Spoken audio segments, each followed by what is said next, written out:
بسم اللہ الرحمن الرحیم۔ پانچواں لیکچر، اسلام کا تصور خدا۔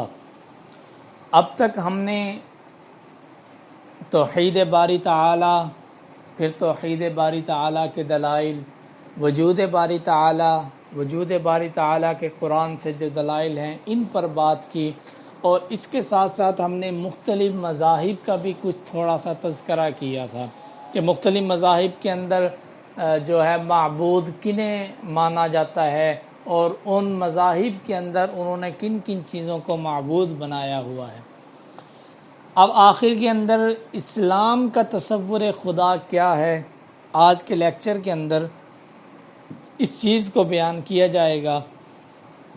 مختلف اقوام اور مذاہب نے خدا کو جن جن صفات کے ساتھ پیش کیا ہے، ان کے تصور نے ان مذاہب کے ماننے والوں کی سیرت و کردار پر بڑا اثر ڈالا ہے۔ خدا کا ایک تصور جو کہ اسلام کا تصور ہے، وہ انسان کو ڈرپوک اور بزدل بنا دیتا ہے، اور دوسرا ظالم اور سنگ دل۔ ایک تصور انسان کو زندگی کی کشمکش سے فرار راستہ دکھاتا ہے اور پہاڑوں اور جنگلوں میں جا ڈالتا ہے، دوسرا اسے ناچ گانے کی مختلف محفلوں کے اندر بٹھا دیتا ہے۔ اسی طرح ایک تصور خدا انسان کو اس بات پر مجبور کر دیتا ہے کہ آگ، پانی، پہاڑ، جنگل جیسی اشیاء کے سامنے گھٹنے ٹیک دے، اور دوسرا اسے خلیفۃ اللہ بنا کر دنیا کو قابل استعمال بنانے پر لگا دیتا ہے۔ یہاں ہم دیکھیں گے کہ اسلام نے خدا کا کیا تصور پیش کیا ہے۔ بہت سے جدید معاشروں میں خدا کا تصور یہ رہا ہے، اگرچہ وہ مکمل اقتدار کا مالک ہے، لیکن اسے اپنے بندوں کی زندگی اور ان کے مسائل سے کوئی خاص دلچسپی نہیں۔ اس نے محض تخلیق کا ایک کھیل بنا رکھا ہے، اس سے اسی طرح لطف اندوز ہو رہا ہے جیسے کوئی بچہ کھلونے سے مزے لیتا ہے۔ زندگی اور موت، صحت و بیماری، قحط و خوشحالی، خوشی غمی اس کی قدرت کے کھیل ہیں جس سے اس کی مخلوق کو واسطہ پڑتا ہے، لیکن اس کی تقدیر کا دریا اپنے ہی رخ پر بہتا جا رہا ہے۔ نہ اس کی فکر ہے کہ کون ڈوبتا ہے، نہ اس سے واسطہ ہے کہ کون بچتا ہے۔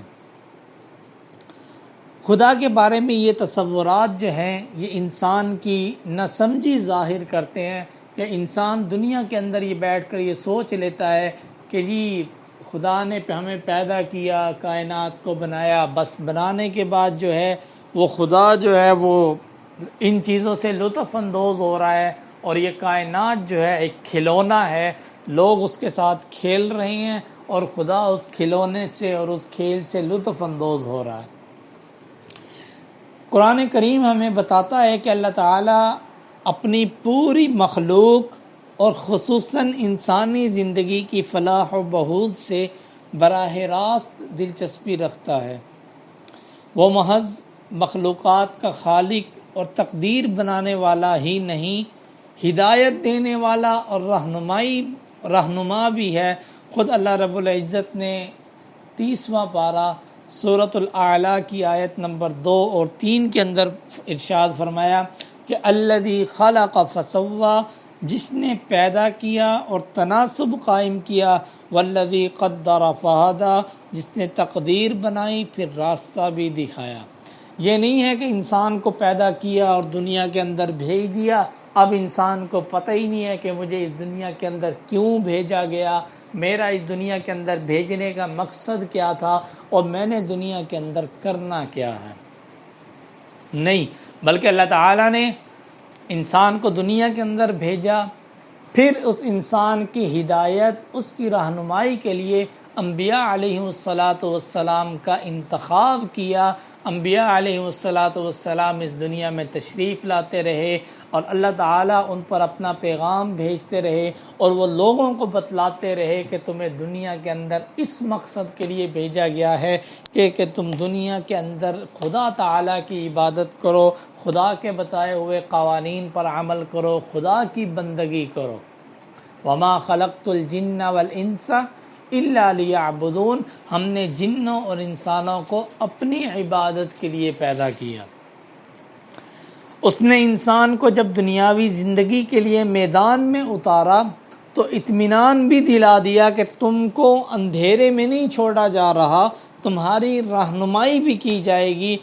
سورۃ بقرہ آیت نمبر 38 کے اندر اللہ رب العزت فرماتے ہیں فَإِمَّا يَأْتِيَنَّكُم مِّنِّي هُدًى فَمَن تَبِعَ هُدَايَ، پھر جب میری طرف سے کوئی ہدایت یعنی دین و شریعت آئے تو جو شخص میری اس ہدایت کی پیروی کرے گا، فمن تبع ہدایا، جو شخص میری اس ہدایت کی پیروی کرے گا، فلا خوف علیہم ولا ہم یحزنون، تو ایسے لوگوں کو نہ کچھ خوف ہوگا نہ ایسے لوگ غمگین ہوں گے۔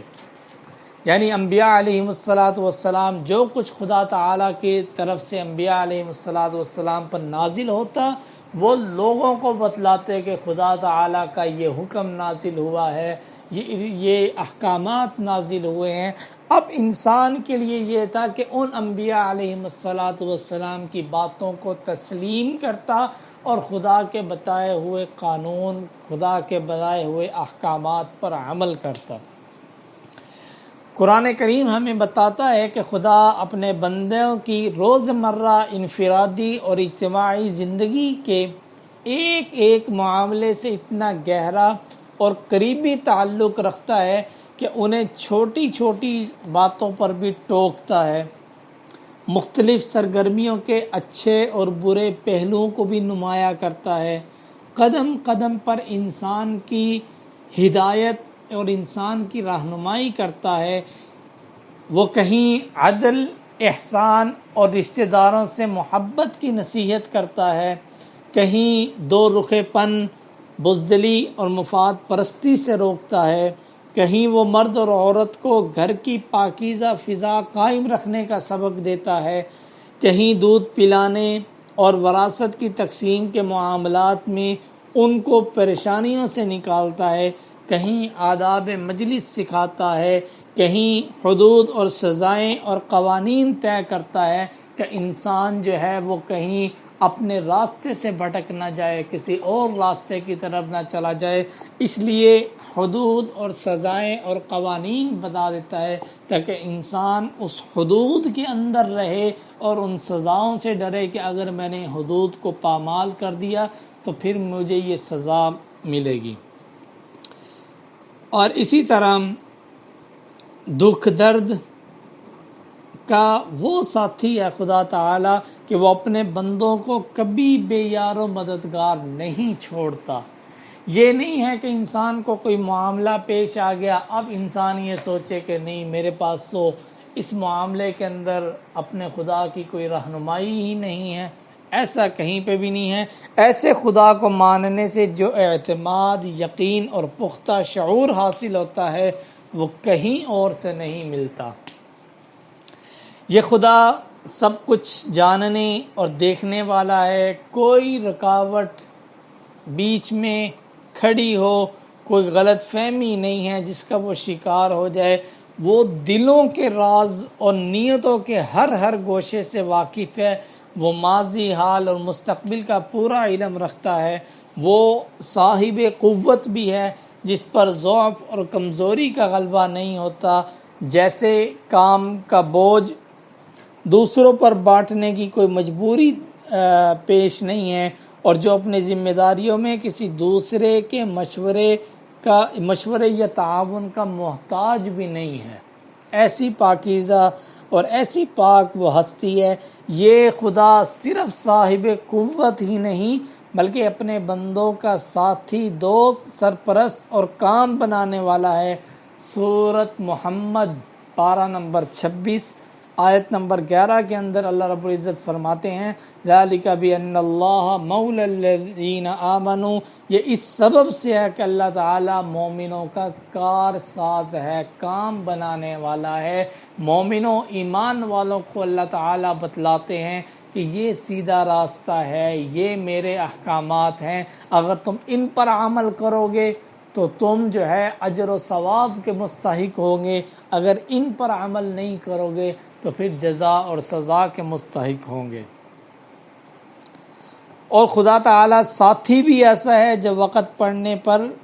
فوراً کام آتا ہے اور ہر لمحے کا ساتھی ہے، برے اور بھلے کا ساتھی ہے۔ وَهُوَ مَعَكُمْ أَيْنَمَا كُنْتُمْ، تم جہاں بھی ہو وہ تمہارے ساتھ ہے۔ سورۃ الحدید آیت نمبر 4 کے اندر اللہ رب العزت فرماتے ہیں کہ انسان کبھی خود کو تنہا نہ سمجھے، وَهُوَ مَعَكُمْ أَيْنَمَا كُنْتُمْ، بلکہ خدا اس کے ساتھ ہے، وہ جہاں کہیں بھی انسان ہے۔ اپنی رحمت کا دروازہ کھول دیتا ہے کہ مشکل حالات کی آندھیوں میں مجھے پکارو، میں تمہاری فریادیں سنتا ہوں اور اس پر پھر کارروائی بھی کرتا ہوں۔ ادعونی استجب لکم، سورۃ المؤمن آیت نمبر 6 کے اندر اللہ تعالیٰ فرماتے ہیں مجھے پکارو، میں تمہاری دعا کو قبول کروں گا۔ سورۃ بقرہ دوسرے پارے کے اندر اللہ رب العزت فرماتے ہیں وَإِذَا سَأَلَكَ عِبَادِي عَنِّي فَإِنِّي قَرِيب، اے محمد صلی اللہ علیہ وسلم جب تجھ سے سوال کیا کرے میرے بارے میں، وَإِذَا سَأَلَكَ، جب تجھ سے سوال کریں میرے بارے میں میرے بندے تو انہیں کہہ کہ میں قریب ہوں، میں دور نہیں ہوں، میں تم سے دور نہیں ہوں کہ جنہیں تم پکار ہی نہ سکو۔ اجیب دعوت الداعی اذا دعان، ہر پکارنے والے کی پکار کو جب کبھی وہ مجھے پکارے قبول کرتا ہوں۔ فَلْيَسْتَجِيبُوا لِي وَلْيُؤْمِنُوا بِي لَعَلَّهُمْ يَرْشُدُونَ، اس لیے لوگوں کو چاہیے کہ وہ میری بات مان لیا کریں اور مجھ پر ایمان رکھیں، یہی ان کی بھلائی کا باعث ہے۔ آیت نمبر 186 سورۃ بقرہ پارہ نمبر 2 کے اندر اللہ رب العزت نبی صلی اللہ علیہ وسلم کو مخاطب ہو کر فرما رہے ہیں کہ وَإِذَا سَأَلَكَ عِبَادِي عَنِّي فَإِنِّي قَرِيب، جب میرے بندے میرے بارے میں آپ سے سوال کریں تو آپ کہہ دیں کہ میں بہت ہی قریب ہوں۔ کتنا قریب ہیں؟ شہرگ سے بھی زیادہ قریب ہیں۔ اور اسی طرح سورۃ المؤمن میں فرما رہے ہیں ادعونی استجب لکم، مجھے پکارو میں تمہاری دعا کو قبول کروں گا۔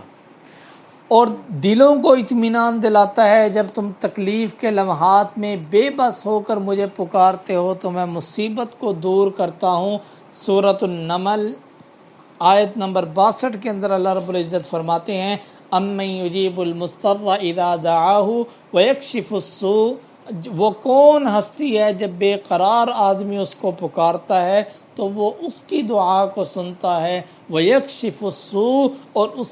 اور اس کی مصیبت کو اس سے دور کرتا ہے۔ یہ وہ خدا ہے جو قہار اور جبار بن کر اپنے تخت پر نہیں بیٹھتا بلکہ اپنے بندوں کے سروں پر شفقت کا ہاتھ پھیرتا ہے، ان کے جلتے ہوئے سینوں کو سکون کی ٹھنڈک پہنچاتا ہے، ان کا حوصلہ باندھتا ہے، اور اس کا تصور اتنی بڑی طاقت ہے انسان اگر اس نے اسے حقیقتاً اپنے اندر جذب کر لیا ہو تو رضائے الہی حاصل کرنے کے لیے اپنی زندگی تک قربان کر سکتا ہے۔ جب خدا کا تصور، خدا کی محبت انسان کے اندر جذب ہو جائے پھر انسان بڑی سے بڑی مصیبت سے بھی ہنس کر گزر جاتا ہے۔ سیدنا بلال حبشی رضی اللہ تعالی عنہ کا واقعہ ہمارے سامنے موجود ہے کہ جب انہوں نے اسلام قبول کیا تو اسلام قبول کرنے کی پاداش کے اندر انہیں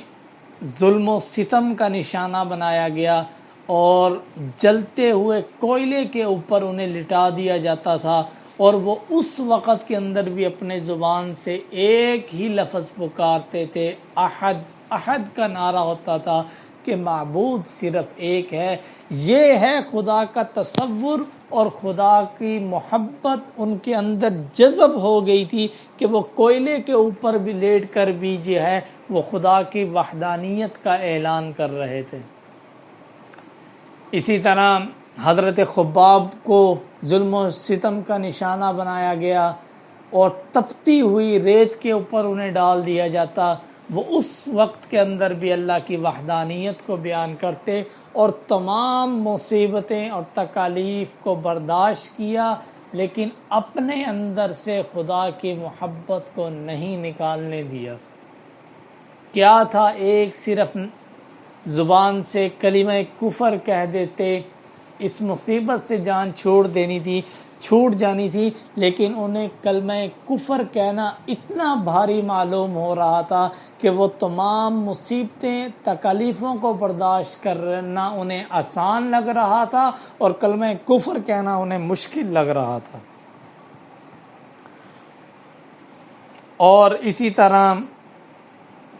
یہ سب اس بات پر منحصر ہے کہ انسان اس تصور کو، خدا کا جو تصور ہے، اس تصور کو حقیقتاً اپنے اندر پوری طرح جذب کر لے۔ جب وہ تصور انسان کے اندر پوری طرح جذب ہو جائے گا، پھر انسان بڑی سے بڑی تکالیف، بڑی سے بڑی مشکلات کو بھی ہنس کر برداشت کر لے گا۔ تو عزیز طلباء و طالبات، یہی خدا کا تصور ہم سے بھی مقصود ہے۔ ہم مانتے ہیں کہ خدا موجود ہے، ہم مانتے ہیں خدا کی ذات ایک ہے، لیکن خدا کا تصور پوری طرح ہمارے اندر جذب نہیں ہے۔ ہم معصیت چھوڑنے کے لیے، ہم گناہ چھوڑنے کے لیے تیار نہیں ہیں، ہم فیشن چھوڑنے کے لیے تیار نہیں ہیں، ہم وہ کام چھوڑنے کے لیے تیار نہیں ہیں جس سے خدا ناراض ہوتا ہے۔ کیوں کہ ہمارے اندر خدا کا تصور حقیقتاً نہیں ہے، اور جس دن خدا کا تصور اپنی پوری حقیقت کے ساتھ ہمارے اندر جذب ہو جائے گا، تو پھر یہ سارے کے سارے کام ہم سے حقیقتاً چھوٹ جائیں گے۔ اللہ تعالی ہمیں توحید کی حقیقت اور خدا کا جو حقیقی تصور ہے اس پر مکمل ایمان لانے کی توفیق عطا فرمائیں، اور اس تصور کو حقیقتاً اپنے اندر جذب کرنے کی توفیق عطا فرمائیں۔